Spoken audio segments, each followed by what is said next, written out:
What is going on, everyone? Lewis here, bringing you guys a new video. This is going to be my first ever of the kind top 10 video. And yes, you guys may be like, what the fuck? Top 10, that's crazy. But yeah, it's my first time ever bringing you guys a top 10 video. And this one's going to be about a topic that I seem to nag a lot about. Pretty much the stuff that needs to be changed about Wiz, the stuff that people would like to see changed, what would improve the game if they changed. That's what I'm going to be talking about, and it's going to be a top 10, so we're going to count down from number 10 to number 1. Number 10 is going to be pretty much the biggest variety, I guess, but yeah, we'll get into it. We'll talk about a little bit about each one, go over it, and we'll see what you guys think. If you want to comment, letting me know like what you guys think they could change to make the game better, you can go ahead and do that. But yeah, let's get into it. So a big thing that CrownsGold really should do is listen to the community. And now a lot of people may think, what do you mean by that? Like, what do you mean listen to the community? People are always on Twitter, whether it be on Twitter, Facebook. I know Wizard101 has a Twitter and a Facebook. And they're always posting stuff. They're always saying, oh, feedback Friday, send us your feedback. What would you like to see in the game? They never listen. Everyone always sends them a bunch of stuff, how to change the game, make people maybe come back to the game, make new people come into the game, want to play it some more. And yeah, I mean, they always ask for this feedback, but they never really implement any of the feedback. As long as I've been playing the game, I've never really seen them take community feedback and transform it into something. They usually just, I guess they just do that to make it look like they care, but in reality they really don't. They just do whatever they want, whatever they see fit. And yeah, I feel like they're going to continue to do that along into the game's future. Who knows what's going to come out? Who knows what they're going to change? We can all hope for the best. Next up, kind of a weird one, but a lot of people told me that if they got unbanned, their old account got unbanned, they would most likely come back to Wizard101. And yeah, they would have to grind, but this is also good for the Wizard101 CrownsGold as a company. If more people come back to the game that got banned, or you unban these old accounts that were maybe banned for stupid reasons, you just unban them, they come back, they want to play again, they want to level up, and they want to spend crowns, buy memberships to get the new 110, get the best gear and whatnot. Yeah, they're not going to know that PvP sucks yet until they get there, but that's kind of like the whole ploy. It's like a decoy, you know. They quest up, they're like, oh, Wizard101, that was my childhood game, you know, I liked it, it was a lot of fun. Maybe they unban my account, why not just go on and you know, see what's up. So that could be a very positive thing that they could do, is unbutton the old accounts and maybe get a lot of old players that were banned to come back. But yeah, we'll see.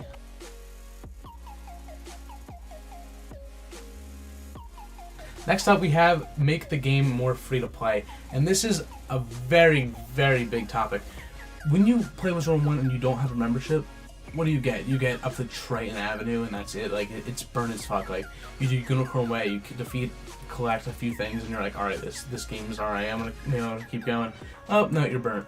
They should give at least up to End of Wizard City, at least, if not Croc. Because when people want to get into a game, they want to be able to play it for a little bit, you know? You want to get them dragged into the game, make them want to play more. And you're not going to do that by letting them play for 20 minutes. And then saying, oh yeah, if you want to play any more, yeah, you got to pay us. Like, no, you should give them at least maybe a day or two of questing and grinding if they want to. That should give them enough time to determine whether they want to play or not. Next up, what I want to talk about is the crowns to gold ratio, I guess you could say, in the game. They really need to change how much crowns is equal to how much gold. Because if you go into the crown shop and say, oh, you're low in gold, you want to hatch. I'd say a roughly amount, oh, you want 50,000 gold to hatch. I'd say 50,000 gold should equal around maybe 1,000 crowns, maybe 1,500 crowns. But no, in the crown shop, they have it at 19,000 fucking crowns. 19,000 crowns for 50k gold. That is ridiculous. Anyone that ever buys money or buys crowns, if you ever spent your crowns on 50k gold, that you're fucking insane. Why would you?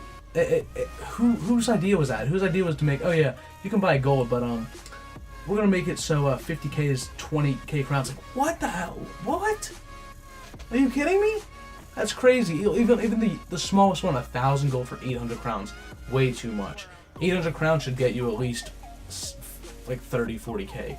It's ridiculous. Whoever made these ratios is crazy. Even some of the houses and mounts, even the pets. Who's gonna pay 9,500 crowns for a fucking panther pet that's not even gonna get good stats?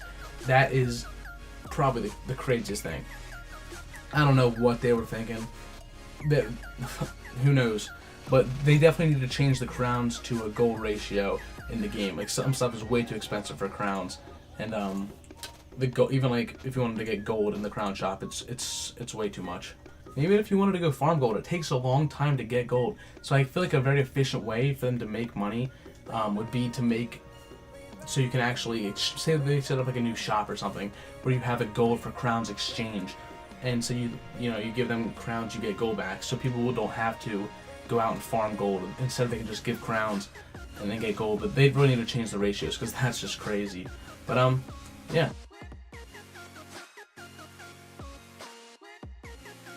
Next up, we got a way to get what you want on a pet. So if you guys played Wiz and you make pets, you know that it is a absolute struggle. Making a pet sucks. You have to keep hatching, and all they do is just fail. You never get what you want on the pet until you hatch like a billion times. You waste all your gold, all your crowns, and it's garbage. They need to make something where you can pick the talents. Say you get this pet. You want these certain talents on it. All right, you hatch once, and then you should be able to pick like a talent that you want the pet to have, like, no matter what. So I feel like if you pay a little bit of crowns, say if you get a failed talent, pay a little bit of crowns, you should be able to pick another one from that from your talent pool to switch out for that one. Because, like, yeah, you spent all these crowns, all this gold, getting all these snacks, getting this pet to mega, and then it fails with something ridiculous. It's like, oh my god, I just wasted all that time. You should be able, your time shouldn't go wasted, shouldn't go in vain. You should be able to give some crowns and probably 300, 500 crowns, switched out that talent for a different one that's in the pet. So it would honestly make probably a lot more people use that, buy more crowns to do that. It would make making pets a lot easier, and yeah, I feel like a lot more people would enjoy it, and it would make more people want to make pets and spend crowns to buy energies and whatnot.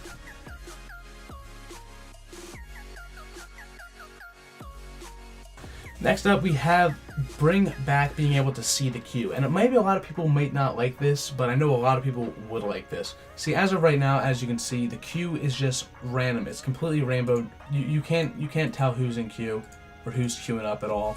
You have no idea who's in queue.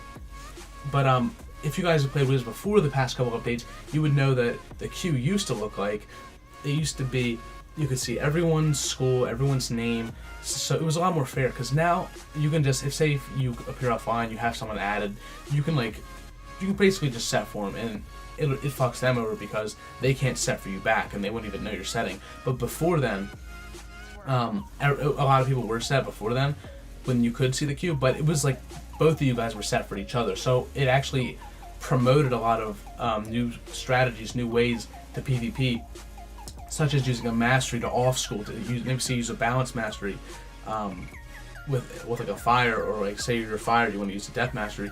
It's brought a lot of variety because people would set for you and then you would set for them and use all these new strategies. It was a very creative way to PvP, and they took that out of the game completely. Now it's just if you see someone doing a match, you can just queue up and set for them. They're not going to know it's you. It's kind of very unfair in that aspect. I mean, I guess it does solve the blind match where no one knows who they're going to get, but it's still possible to know who you're going to get in this, and it's kind of unfair to the other person who doesn't know who they're going to get. So I feel like a lot of back in the day when the system was like that, a lot more people were playing, a lot more people were PvPing. If you joined a match, you get an instant match, so you wouldn't even have time to see and like set for someone.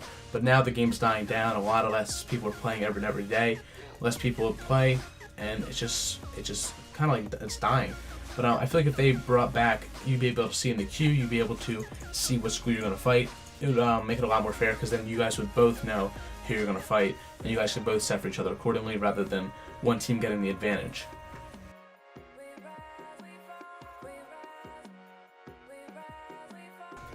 Next up, we have a max level cap for people you can fight. So, say if you're level 50, it sucks. Trust me, boys. If you guys do level 50, level 60, even 70, 80 PvP, because you guys like that era of PvP. I love that era, but you just can't do it anymore, because once you get to a certain rank, oh yeah, say you slay everyone at level 60 because you're a god. You know, you played back then, you know how to play. You slay everyone, you're a god. You get to like 2,000 rank, then you start getting 110s, like max level. So the Shrike and all this pierce, all this damage, it's very unfair. They can use Gaze, FFA. It's so broken. I think it's very unfair how you can get someone double your level just because you have a high skill cap or you have a high rating on a game. Doesn't mean you can fight someone that has triple your health and triple your damage and pierce and everything. It's completely unfair, the fact that you can fight someone double your level regardless of what the rank is. You should not be able to fight someone double your level ever in a PvP. So my input on this was they should make a like a system where you can only fight people within, say, 10 to 20 levels either direction. So say if you're level 60, you can only fight up to level 80s or below to level like 50s or something like that. It would make it a lot more fair, so you could actually get people within your range and you could fight people within your level.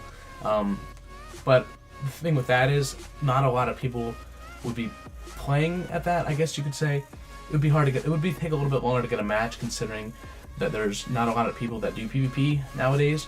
But I feel like if they did implement that, a lot more people would start playing because they know they would get their own levels, and I feel like it would be a lot more fair, a lot more skill-based matchups rather than luck. You get a 110, they just go first, get a shot at it, you're dead. You know, it kind of sucks. But yeah.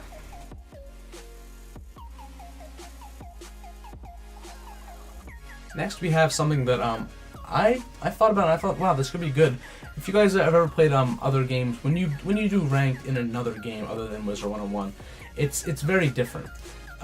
Usually when you win a match in, like, say, League, you gain in League you gain LP when you win a match. So you gain like 25 LP when you win, and when you lose, you only lose like 15 or to 20. So you're still getting a gain somewhere. You know, you're getting that gain. You're still climbing, even if you lose one. You know, you can still get back up and climb and keep going.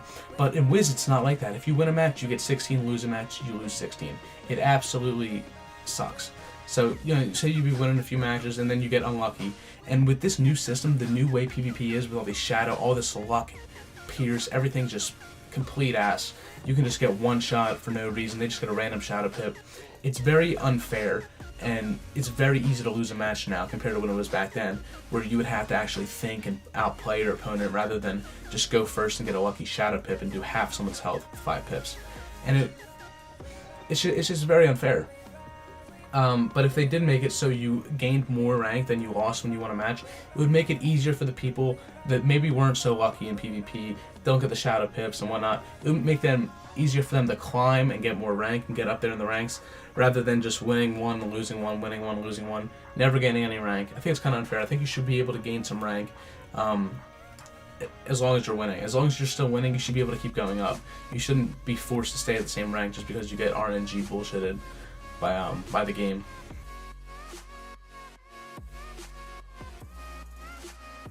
Number 2, we have revert back to the old critical system, and I'm not talking about the damage part. The damage update is fantastic. It makes the damage do a lot less when you crit, and that's fantastic. That's fine. That can stay. I'm talking about the rate at which you crit. So I'm talking about pre-Polaris crit system, as in where a crit would you crit a lot more, I guess, but you would also block a lot more, rather than now where it's you crit less, but you block a lot less. You know, it kind of sucks. Like, you crit every once now in this system, you crit every once in a while, but they usually never block. But back then you would always crit, but they would always block. You know, and you was really lucky if you got a land back then. But what that does is, I liked back in the day when you would crit a lot, because that would make it so you could crit a lot of heals and you could play a lot more defensive rather than just spamming all these new spells, doing all these people's health and like for no pips.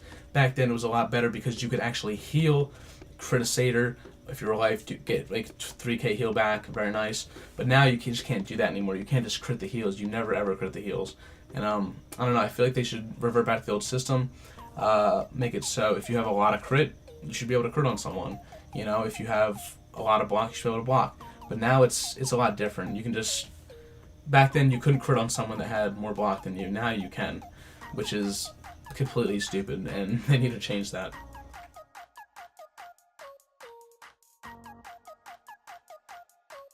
Next up, the final number 1, you guys guessed it, remove shadow spells and jewels from PvP.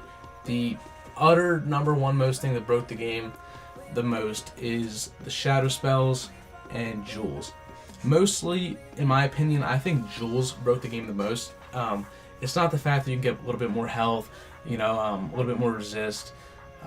It's the pierce. The pierce is the biggest problem, because back in the day you had 15 pierce, maybe 20 pierce max back in the day, and that was a lot of pierce. You had a lot of pierce, and you were like, oh wow, like 20 pierce, that's a lot of pierce. You can infoul, that's 40 base pierce right there.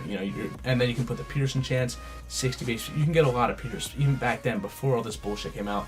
Then they just added pierce jewels. That's an extra 18 pierce with the pierce ring. That's an extra 24 pierce on top of anyone's instant kit. So Ice is a school that should be doing like no damage, because that's their kind of school. They're tanky, they don't do a lot of damage, but now they can because they have 30 pierce like the rest of us, and they pierce all your resist. And if it was just one or the other, if it was just shadow spells, no pierce, that would be fine. If there was just jewels, no shadow spells, that would be fine. But no, of course, King's Eye likes to screw us, and they put both in at the same time, making the game almost unplayable at this point. Making it so pretty much every attack spell over 6 pips is completely useless, because now you can just use that one spell instead, do all the damage, and get an effect. It's completely ridiculous. It makes so much of the game's prior work and time that people put into the game with all these new shadow hits. It makes all those new spells useless and not even good to use. It's just a waste of pips. And with the jewels, they should have just kept the jewels out. I don't even know why they made them PvE in the first place. I mean, for PvP, jewels should strictly be PvE. So you don't want to convert. All right, now you got your 50 pierce. Go use it on some mobs. All right, you've pierced them instead of piercing someone's entire resist in PvP, doing all their health in one hit. It's completely dumb. It defeated the purpose of masteries completely at max level, making it so you cannot use a mastery anymore. You can, I guess, for dispels, but that's it. If you want to heal with a mastery, it's only doing like max 1,000 per heal, and if you get gaze, that's 3k right there of your health for just one more pip more than like a satyr. So I really wish they would take out all this stuff and make it so you can actually use masteries again, make it so you can heal, play defensive, rather than just spam hits. It's very different. This game is very different than what it was back in the day, back what it used to be. I personally feel like it was a lot better back then. But anyway guys, that is the top 10 things that I think would improve Wizard101 as a game, make King's Isle a bit more money. And I feel like all of this stuff that I just listed would make a lot of people that used to play come back to the game and want to play it again, want to see what everything's about, and actually be able to PvP fairly, rather than being level 60 fighting a 110, or being a 110 and getting one shot by 50 pierce, 1500 base damage, 5 pip spells. But yeah, that's it. I hope you guys enjoyed. If you did, leave a like, leave a comment letting me know what you guys think they should add to the game to make it better. But yeah, that's about it. I will see you guys next time, and I hope you guys all have a great day.